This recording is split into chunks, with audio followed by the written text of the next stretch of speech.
Hello everybody and welcome back for another VR review. Today we're taking a look at Wolfenstein Cyberpilot. Now this game takes place in the Nazi-run alternate universe of Wolfenstein. It's the 1980s and you are in Nazi-run Paris. This takes place roughly 20 years ahead of the Wolfenstein The New Order series and comes in line with the current Young Blood series. This game is available on Steam for $19.99. All major VR platforms except Oculus are listed as compatible. I have not tested a Rift or Rift S for compatibility. In this game, you are working with rebel hackers and you take control of 3 different pieces of advanced Nazi technology. This includes the Panzerhund, the Citadel, and a drone. Each machine plays out very differently, with different weapons, special abilities, maneuverability, and an overall different gameplay feel.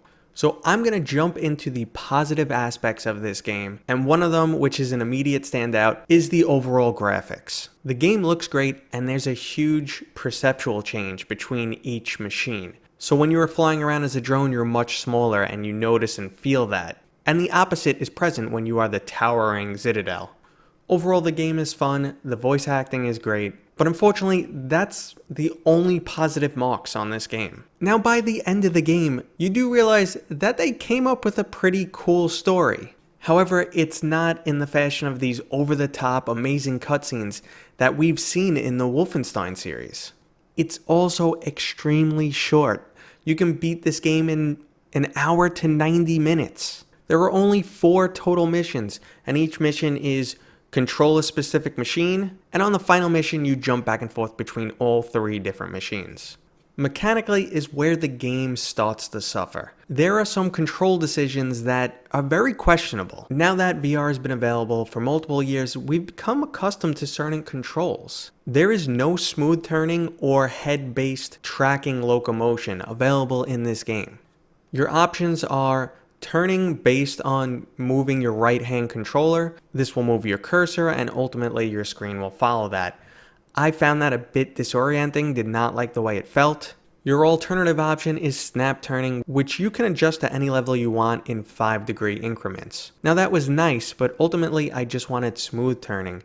I want what we're all familiar with. Even if smooth turning wasn't an option, I would have liked to just rotate back and forth in my chair, as this is a seated experience.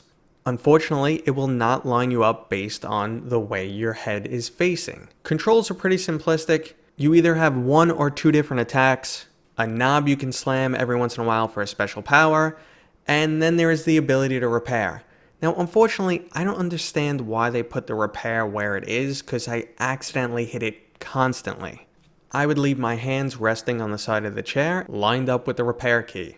The drone will also obnoxiously move up and down based on where your crosshair is, which is completely unnecessary as I'm controlling up and down with my right thumbstick, and this would constantly lead to you either flying downward or upward when you didn't intend to. On the normal difficulty level, this game presents no challenge, combat is very shallow, and the AI is dumb as dirt. You can frequently just move out of eyesight, sit back, repair, and then jump back into combat. I almost feel as if the concept of this game was overthought, similar to what happened with Doom VR. It seems like the developers don't realize that we're not looking for some special VR-esque experience, we're looking for that game that we know and love in VR. It's almost as if in the brainstorming of this video game, they sat down and said, hey, how do we introduce VR into Wolfenstein?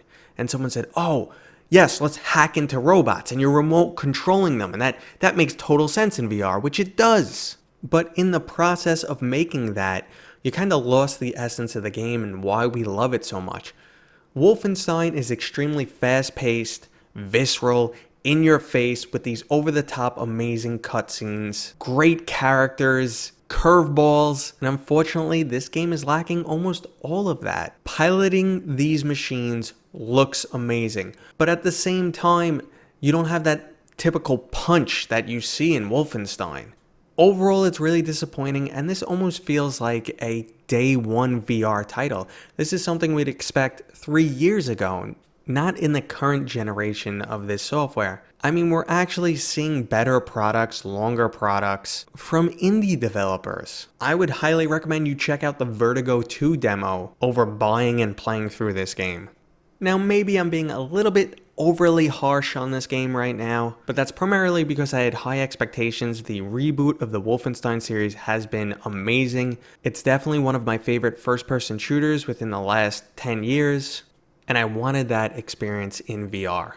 If you come across this game on a Steam sale down the road for like $5 or something, then sure, pick it up. You'll enjoy the experience, you'll blast through it in less than 2 hours, and for $5, it's worth it. But at $20, there's just much better options out there. Okay guys, as always, I hope you enjoyed the review. If you did, go ahead, give it a thumbs up. Consider subscribing. Leave some comments on your feedback. Let me know if you're disappointed, how you feel. And I'll see you guys on next time.